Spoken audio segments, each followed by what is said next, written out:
аймак, айыл чарба, билим берүү, ишкерлик, инновациялык долбоорлор, өлкөнүн жана инсандын өнүгүүсү, жамааттык медианын эл собол программасында ар шаршемби 13:00 жана жума 12:00. Бизге Facebook, YouTube'дагы жамааттык медиа баракчалары аркылуу кошулуңуз. Ошондой эле аймактардагы жамааттык медиа радиолорунан угуңуз.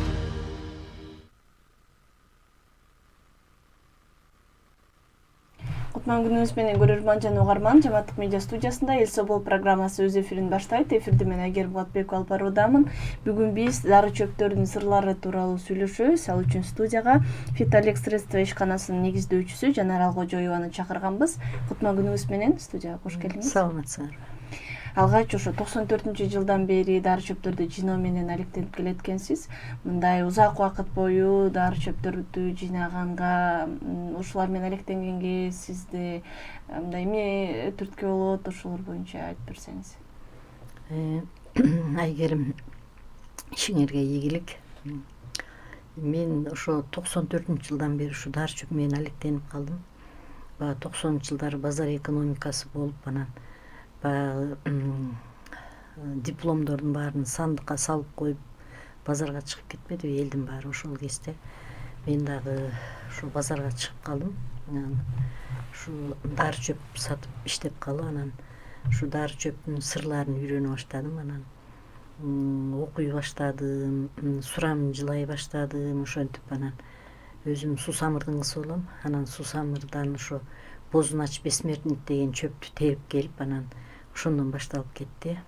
Азыр 60тан ашык дары чөптүн түрлөрү менен иштейм. Ошол 94-жылдан бери иштеп келаткандан бери ошо 26-27 жылдын жүзү болду.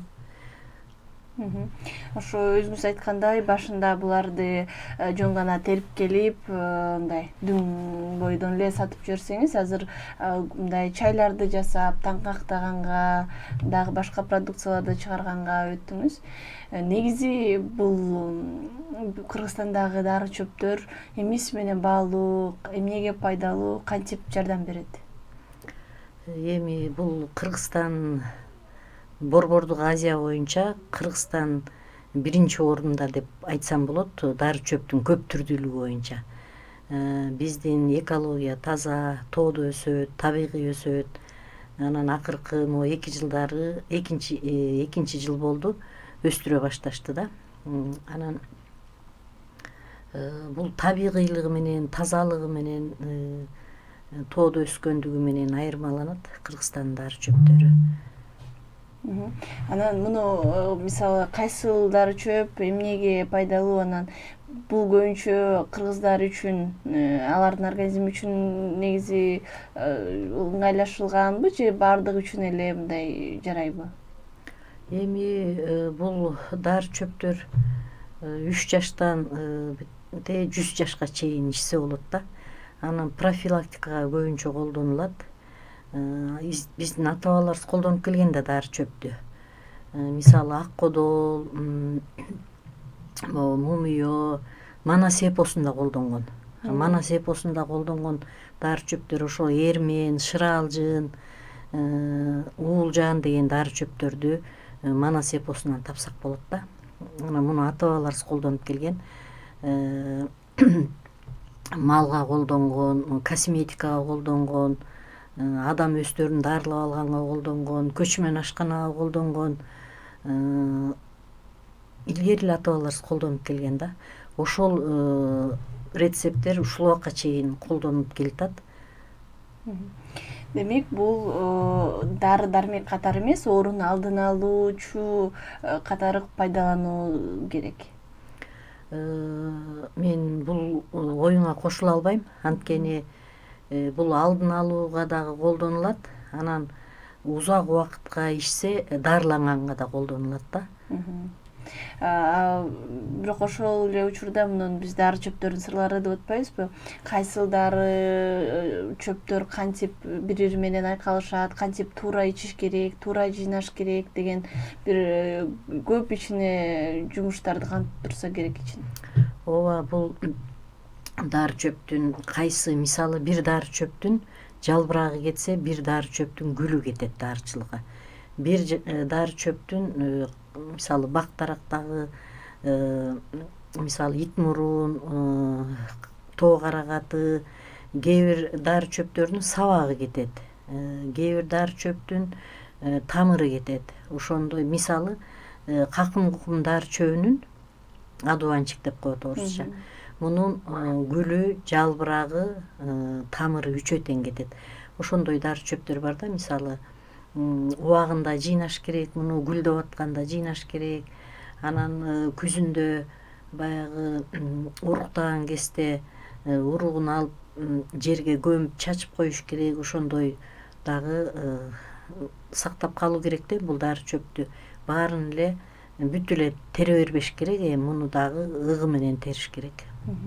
Ушу сиз дагы мындай жылда барган жерлериңизде экинчи жылы барбай дагы көбөйүшүнө шарт түзүп ушундай кылып терем деп айтып аттыңыз эле, Кыргызстанда кыдырып. Ооба, биз дары чөптөрдү 7 областтан теребиз.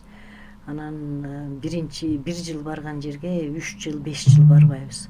Ошондой биздин ошо тоолуу райондордон теребиз. Анан биздин ошо 7 дубандан теребиз да, Кыргызстандын 7 дубанынан теребиз. Ушу дары чөптөрдү жыйноо качан башталат? Мына кече жакында эле жыйнап келдиңиз. Анан качантан баштадыңыздар? Быйылкы мындай дары чөптөрдү жыйноо аягына чыгып калдыбы? Биз ушул дары чөптү майдан баштап октябрдын аягына чейин теребиз. Анткени түштүктө мисалы майда эле гүлдөп калат дары чөптү баары бышып, бак дарактардын жалбырактары, гүлдөрү ушу октябрдын аягына чейин терилет. Жыйнап атканда өзүнчө кандай эрежелер бар? Мисалы жана жолдун жээгинен алысыраак же дагы кандай жерлер? Мисалы жолдун жээгинен тергенге болбойт, чоң трассалардан тергенге болбойт, анткени машинадан зыяндуу нерселер чыгат, бензин жыты бар. Жолдон алыс тергенге аракет кылабыз. Анан кайсыл дары чөптү качан жыйнаш керек деген дагы өзүнүн бир календарлары барбы, же бышып калды дегенде мынтип көзүңүз менен көрүп эле жыйнай бересиздерби? Негизи календарлары деле бар. Анан ошо барган жерге жараша гүлдөп аткан кезде, мисалы гүлү түшүп кала электе терилет. Анан быйыл климат өзгөчө болду да. Анткени быйыл 1 ай эрте бышты дары чөптөрдүн баары. Бир дары чөпкө мурун мисалы астыңкы жылдары бир чөп гүлдөп бүткөндөн кийин экинчи чөпкө киришчүбүз да. Быйыл болсо баардыгы тегиз гүлдөп 1 ай эрте бышып, ошондой климаттын өзгөрүүсүнө туш болдук да быйылкы жылы. Ушунча жылдан бери дары чөптөрдү жыйнап жатып, мындай дары чөптөргө карата кандай байкап жатасыз? Мисалы бизде азыр жайыттар азайып жатканын, ушул көйгөйлөрдү айтат да, кээ бир чөптөр жок болуп кетти дегендей, бул кандай болуп атат? Ооба, туура айтасың, бул малдын көбөйүшү болуп атат биринчи. Мисалы жайлоолорго барсаң, ар бир үйдө мурун бир 20 кой, 30 кой болсо, азыр 100 кой, 200 кой, кээ бир үйдө 1000ден койлор болуп. Анан жылкы, ошол эле уй, ошол дагы мал тебелеп коюп атат кээ бир тоолуу райондордо. Анан ошо адам ресурстары деле болуп атат. Эми мисалы жана эндик деген дары чөптү быйыл запрет кылып койду, мораторий жарыялап 3 жылга. Эндикти 1 жылы, 2 жыл, 3 жыл мурун бүт эле касып кетишти да. Мындай жөнөкөй өзүбүзгө жакын жердеги көрүнүштөрдөн деле кээ бир дары чөптөрдүн таптакыр эле жок болуп, кээ бирөө өтө көп болуп калганын байкайбыз да. Сизде ушундай байкоолор барбы? Байкоолор бар. Нормалдуу эле көрүнүш. Байкоолор бар. Мисалы бозунач 1 жыл чыкса, 1 жыл аябай чыгат дагы. Мына бозунач. Ушул бозунач 1 жыл аябай чыгат дагы, 2 жыл, 3 жыл эс алат. ошондой да көрүнүштөр бар. Мисалы сары чай чөп деле ошондой 1 жыл чыкса 2 жыл 3 жыл эс алат. Эми ал жаратылышта аны айтып түшүндүрө албайбыз да. Азыркы учурда мисалы мурдакыдай килограммдап өткөрүп салбайсыз, буларды таңактап жатасыз да. Кандай продукциялар бар, кандай чайлар бар, алар эмнеге жакшы, ар бир продукцияңыз жөнүндө айтып көрсөтүп койсоңуз. Мурун биз баягы дары чөптү терип келип эле дүң эле сатып ичибиз, килограммдап эле. Азыр могу 2 жылдан бери, быйыл 3-чү жыл болуп атат, таңактоону баштадык. Таңактоодо бизде азыр бир 10дон ашык дары чөптүн түрлөрү бар. Таңакталган. Мисалы могу көчмөндөр чайы деген бар. Бул көчмөндөр чайы ар бир кыргыздын үйүндө болуш керек да. Бул илгерки рецепт менен жасалган. Чай кочевников деп биягы англисче, биягы орусча, кыргызча ушундай дары чөптөрдү чыгарганбыз. Бул жерде 5 түрлүү дары чөп бар. Ошол эле зверобой, сары чай чөп, душица, көк чай чөп, мелиса, жалбыздын 2 түрү, анан көкөмөрен. Анан буга азыр Кыргызстандарттан сертификат алганбыз. Бир 6 чай чөпкө алдык кошулмаларда. Анан бул кичине кара чай, көк чай кошулуп жасалат. Кадимкидей эле сууга демдеп чай ичкендей эле ичиш керек, Бул жерде бүт баары жазылып турат. 1 чоң кашыкты 1,5 литрге демдеп, жылуулай түрүндө ичиш керек. Мунун тамакты сиңирүүчү болуп майды эритүүчү, тамакты сиңирүүчү, уйкуну жакшыртуучу, өттү, боорду тазалайт. Мисалы илгери ата-бабаларыбыз билесиң го, арык болуп, шамдагай болуп, ушул дары чөптүн дагы ушу көчмөндөр чайынын дагы бир пайдасы деп ойлойм да мен азыр. Бул ар бир кыргыздын үйүндө болуш керек бул чай чөп. Көчмөндөр чайы азыр ушу жакшы өтүп аткан учуру. Анан дагы могу кошулма, ваннанын кошулмасын жасап чыктык быйыл. Мындай кантип ичиш керек бүт биягында жазылуу, качан чыккан, кайсы жерден чыккан бүт жазылып турат мына. Анан бунун бир пайдасы ушу сууга салып демдеп койгондой минтип жиптерин минтип тартып койсоң өзү эле сыгылып калат да. Ушундай кылып чыгардык мына. Муну дагы бу жерде инструкциясы бар. Анан баягы мен айтпадымбы, Манас эпосунда колдонгон дары чөптөр деп мына могу ак мумиё деп коет. Муну бракшун деп да коет, каменный масло деп да коет. Бизде кыргыздарда ак мумиё деп коет. Бул кальций. Азыр адамдардын көбүнүн кальций жок болуп атпайбы? Буту ооруп, колу ооруп, анан могу тизеде кальций түгөнүп калыптыр, анан майланбай суусу түгөнүп калыптыр деген ушу ак мумиё. Бул Монголияда да аябай кеңири колдонулат, бракшун деп. Россияда да колдонулат. Мына өзүбүздүн эле Кыргыздын тоолорунда бар. Алай, ысык көл, суусамыр, баткен. Бул ошо аскада болот. Анан мындай таштын араларынан анан жарылып, анан куюлуп түшөт да. Түштүктө шор деп да аталат да. Муну кантип туура ичиш керек?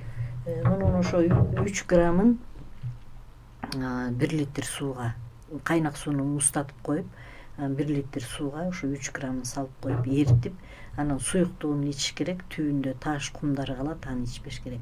Аны сүйкөп койсо болот. Же болбосо тиштин түбүн чайкап, чачты чайкап койсо деле болот. Мунун зыяны жок да, ак мумиё. Анан бул кара мумиё. Бул деле ошо Манас эпосунда колдонгон. Бул деле ошо кальций деп коет, природный кальций. Муну эми биздин кыргыз билбеген, кыргыз жок болуш керек бул мумиё деп. Бул тоолордо колдонулат. Тоодо, бул деле тоодо болот да, бийик тоодо болот. Муну деле 12 жашка чейин колдонгонго болбойт. Андан кийин 12 жаштан кийин колдоно берсе болот. Сөөктү бекемдейт бул. Анан арка роту деген мына бизде ошо Кыргызстанда өзгөчөлүгү арка роту, улар роту, анан козу кулак, деген мындай сейрек кездешчү дары чөптөр көп да. Анан бул мына аркар оту деп ошо аркарлар жеген арк бийик тоодо болот да, өтө бийик. Тоонун башында болот, аркарлар жүргөн жерде болот. Бул ошо адамдын иммунитетин көтөрөт. Анан жигиттерге дары да, эркек адамдарга дары. Аялдар деле ичсе болот. Эми аялдарга ошо иммунитетти көтөрүш үчүн общий укрепляющий деп коет. Адамдын иммунитети көтөрүлөт. Анан давлениясы барлар абайлап ичиш керек. Аркар чөп деп коет. Аркар оту мунун тамыры колдонулат. Үстүн жалбырагын азыр биз приправа деп алып атпайлыбы? Ошонун жалбырагын майдалап туруп тамакка кошсо аябай жакшы жардам болот да. Канды тазалайт. Кичинекей балдарга азыр мисалы балдар азыр жарма ичпей, айран ичпей калышпадыбы? Май жешпейт азыр балдар. Анан баягы жалбырагын майдалап туруп, же болбосо тамырын деле майдалап туруп тамакка кошуп койсо, мына могу көкөмөрөн деген чөп дагы бар. Эми балдар баягы суюк тамак менен билинбей ичип алышат. Иммунитети көтөрүлөт. Азыр балдардын, жаш балдардын баарынын ичинде курт бар. Ошолорду курт айдайт. Көкөмөрөн айдайт. Көкөмөрөн, аркар оту экөө тең эле айдайт.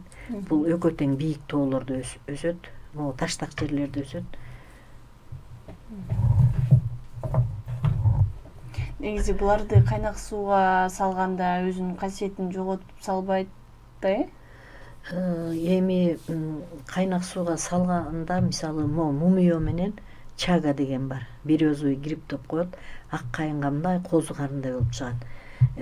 Бизде Чаткалда ак кайын көп жерлерде, Кемин райондорунда бар. Ак кайын 100 жыл болгондон кийин бутагын жарып туруп чыгат. Ошол чага менен ак кайыңдын козу карыны деп аталат кыргызча. Анан ушу мумиону бир 60-70 градуста демдесе болот. Калган дары чөптөрдү бүт кайнаган сууга демделет да. Кайнаган сууда да эми 80-90 градуста. Анан дагы бир дары чөптү чыгарганбыз. Бул сусамырский чай деп, сусамыр чайы деп аталат. Бул жерде ошо бозунач, календула, иван-чай, жалбыз, душица деген дары чөптөр составында бар. Мунун дагы бүт баары мына кантип ичиш керек, кай жерде чыгарылган, канча убакытта сакталыш керек, кандай жерде сакталыш керек, баардыгы жазылып, ушундай чыгарылып атат. Андан кийин могу биздин алчанын жалбырагы. Алчанын жалбырагында муну жана дары чачылбаган алчалардан алыш керек да.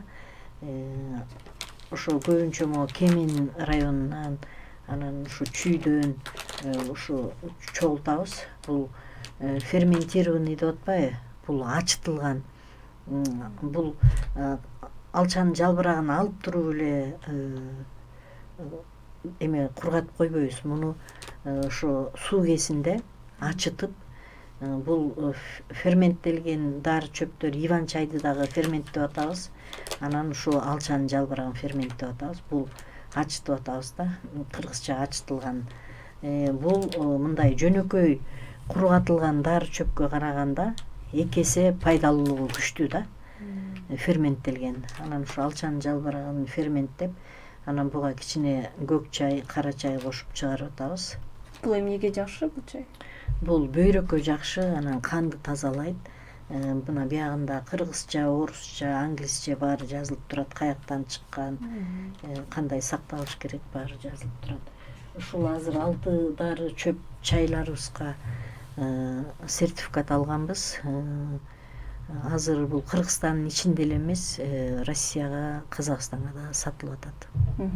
Ошо сиздин негизи өзүңүздүн ишканаңыз жок, үйдө гана жасайсыз. Анан буларды кайсыл жактан алышса болот кардарлар? Азыр бир айыл бир продукту менен 2 жылдан бери иштеп атабыз. Бул национальный программага кирген, өкмөт тарабынан колдонулуп атат, колдоо көрүп атышат.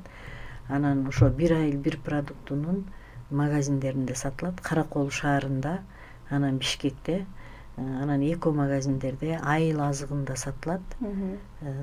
Фрунзе көчөсүндө, Молодая гвардия, Фрунзе. Анан ошол үйдөн алса болот. Анан эко магазиндерден, анан Осоптун магазиндеринен алса болот. Бир айыл бир продукттун магазининде. Негизи ушул продукцияларды чыгарууда жалпы эле эмне кайсыл процесс көбүрөөк оорчулук же мындай кыйынчылык жаратат? Туура айтып атасың. Азыр бизде бул дар чөптү териш оңой, кургатыш кыйын. Биз негизи тоолордо жүрөбүз да жайкысын, анан кургаткан өтө кыйынчылыкты туудурат. Анан муну дагы көлөкөдө абайлап, сууга тийгизбей, жамгырда калтырбай кургатышыбыз керек да. Анан азыр менде бир эң чоң көйгөй ошо дар чөптү таңгактаган жер жок болуп атат да. Сокулук районунун акимине кайрылгам. Ушул убакка чейин эле кайрылып жүрөм, арыз жазып. Анан ушу Сокулук районунун айыл өкмөттөрүнөн, баардык айыл өкмөтүнөн, эми мен жашаган аймакка жакын айыл өкмөттөрүнөн жер жок, айыл өкмөттүн балансында эч кандай ишкана ача турган жер жок деп кат алдым. Мына бир жума мурун эле акимияттан ошондой жоопторду алдым да. Анан ошол азыр бул ишкерлерди биздин Кыргызстанда жеке ишкерлерди колдобой жатат да. Азыр мен өндүрүштүчү. Менин оюм боюнча ошол азыр бир нерсе, мисалы ошол өндүрүш кылайын, бир жерге барып бир ушу таңгактайын, ошого мага бир жер бер десең эле өтө документтер өтө көп экен. Анан ар бир ошо өндүрүшчүлөр өзүнүн аракети менен эле ушинтип эле жүрөбүз да. Бир документине барсак дагы бир нерсени айтышат. Ошо же ошо закондор туура эмес чыкканбы билбейм. Анан азыр ошо мен ушу таңгактаганга жер таппай атам да. Же жер, же бир имарат болсо жакшы болмок да. Анан бул азыр бир айыл бир продукту менен иштеп атабыз, жайка менен деп атпаймынбы? Булардын ошо айыл өкмөткө, мамлекетке караган айыл өкмөттүн балансында турган имарат керек. Ошондой имарат алып иштесеңиз жакшы болмок деп айтып атышат да. Анан мен андай имарат таппай атам. Негизи ушу мурда сиздин бир маектериңизден угуп калдым эле. Ушундай чай, дар чөптөр менен атайын музей сыяктуу бир жер ачкыңыз келип, ал жака ошо баардык чайлар эмнеге пайдалуу экенин айтып бергиңиз келген. Бул кыялыңыз же планыңыз дагы деле барбы? Ал план бар. Кыял эле болуп турат азыр. Анан ушу бир 50 сотуктай эле жер болсо мага өзүм деле салып алмакмын да. Анан мен интернеттен ачып карап, ушу Иркутскийде чоң музей бар экен. Музей лекарственных трав и минералов деген. Двухэтажный, трехэтажный экен да. Анан бирге Кыргызстанда дар чөп боюнча музей жок экен. Анан мен ушу музейди ачып, ошол мен ошо Иркутскийдин видеолорун көрдүм, сүрөттөрүн көрдүм. Мен кыялым ошо Иркутскийге барып, ошол музейди көрүп, анан ушу Кыргызстандан ачайын деп ойлоп атам да. Анан эми ал качан ишке ашат билбейм. Менде азыр ошо музейге кое турган нерселердин баардыгы бар да. Ошо Иркутскийдеги музейди көрдүм. Биринчи этажы ошо дар чөптөрдүн бир 5, 6, 7 мамлекеттин дар чөптүн тарыхы жөнүндө экен да. Мындай бөлүк кылып коюп коюптур. Анан киргенде эле ошо тарыхын айтып беришет экен. Дар чөптүн мисалы Индияда кандай колдонулган, дар чөп Кытайда кандай колдонулган, Кыргызстанда кандай, Россияда кандай колдонулган, кайсы ким колдонгон, ким дарылаган, ошол жөнүндө айтып беришет экен. Анан кээ бир дары чөптөрдү ушундай горшокторго отургузуп коюшуптур. Анан экинчи этажы болсо ишкана экен да.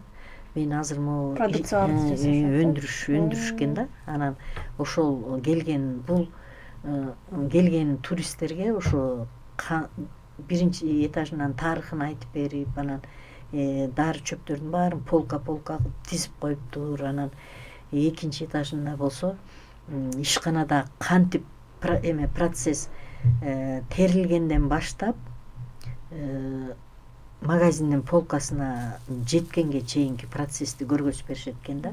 Эми бул музей ачканда биздин өлкөбүзгө пайдалуу болот да. Анткени Кыргызстанга келген туристтер ай ушу дары чөп музей бар экен деп айтса, мисалы кызыгышат болуш керек деп ойлоп атам да. Анткени бул дары чөптүн тарыхы, анан кантип колдонушу, кандай даярдалышы, анан кантип ичиш керек, ал жерде көрүп эле кетпей ошол жерден өздөрү демдеп, өздөрү терип, өздөрү демдеп, өздөрү ичип, ушинтип ошол жагында ойлонуштуруп атам да. Анан жакшы эле болмок, туристтерге да келмек. Анан Кыргызстандын мисалы азыр илгери 90-жылдары дары чөпкө кызыккан адамдар өтө аз болчу. Азыр могуреки антибиотиктер, анан таблеткалар ар кандай чыгып атпайбы? Азыр текшерилбей эле келип атат чет мамлекеттен, анан зыян көрүп да жатышат адамдар. Анан азыр элдин көпчүлүгү ушу дары чөптү ичкенге аракет кылып калышты. Анткени бул табигый, дарычылыгы жакшы. Мисалы таблетка бир таблетканы ичсең башыңды айыктырат дагы, өтүңдү толтурат же бөйрөгүңдү толтурат, шлак пайда болот да. Ал эми бул дары чөп только тазалоочу да. Дозасы менен убагында ичсең, мисалы пайда эле болот деп ойлойм да. Мисалы могу дары чөптү демдегенден кийин бул 1 суткадан кийин жарабай калат. Мисалы эгерде ичпей унутуп калып же туруп калса, аны сөзсүз төгүш керек да. 1 суткадан кийин. 1 суткадан кийин кыш болобу, жай болобу, жаз болобу, күз болобу, кайра жаңы демдеш керек да. Анан ошо мен музейге отуруп алып, өзүмдүн ошо билгенимди айтып берип, эл дагы мисалы кызыккандар аябай көп. Мага 3 жылдан бери эле мурунку врачтар, азыр мисалы пенсиядагылар, анан жаштар, мисалы өткөндө Сокулуктан бир келин чалып атат да. Ушу жай бою чалды да. Эже, мен сизден дары чөптү ушу үйрөнгүм келет.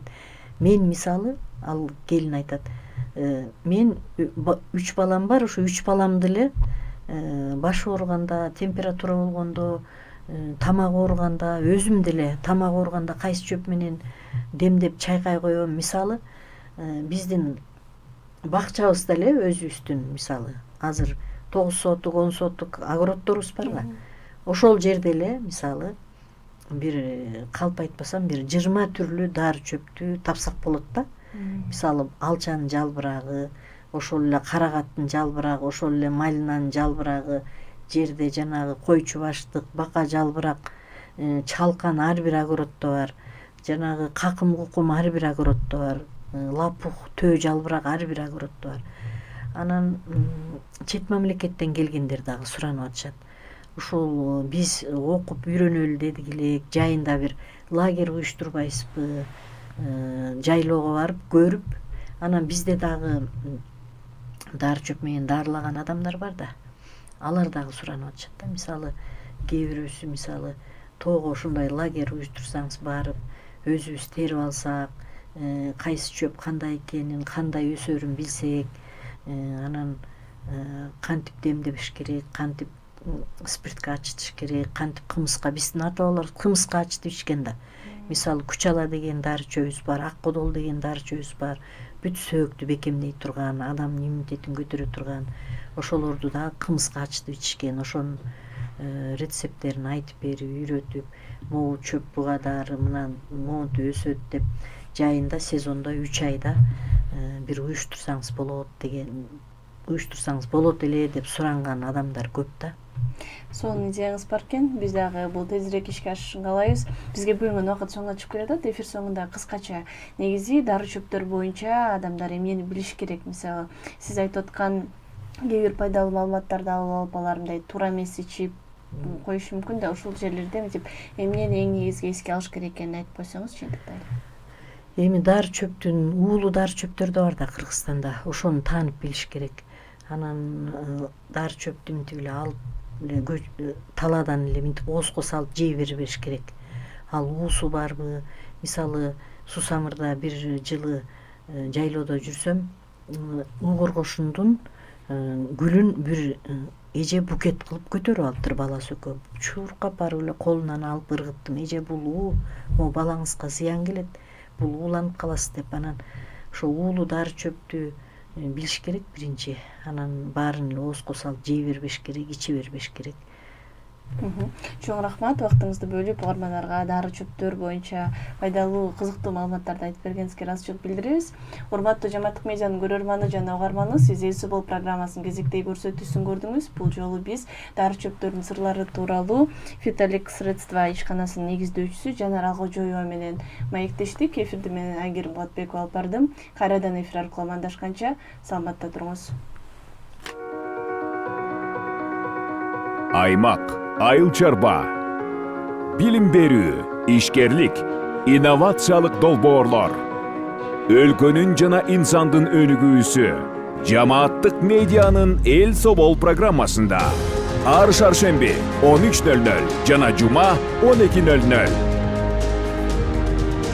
Бизге Facebook, YouTube'дагы Жамааттык медиа баракчалары аркылуу кошулуңуз. Ошондой эле аймактардагы Жамааттык медиа радиолорунан угуңуз.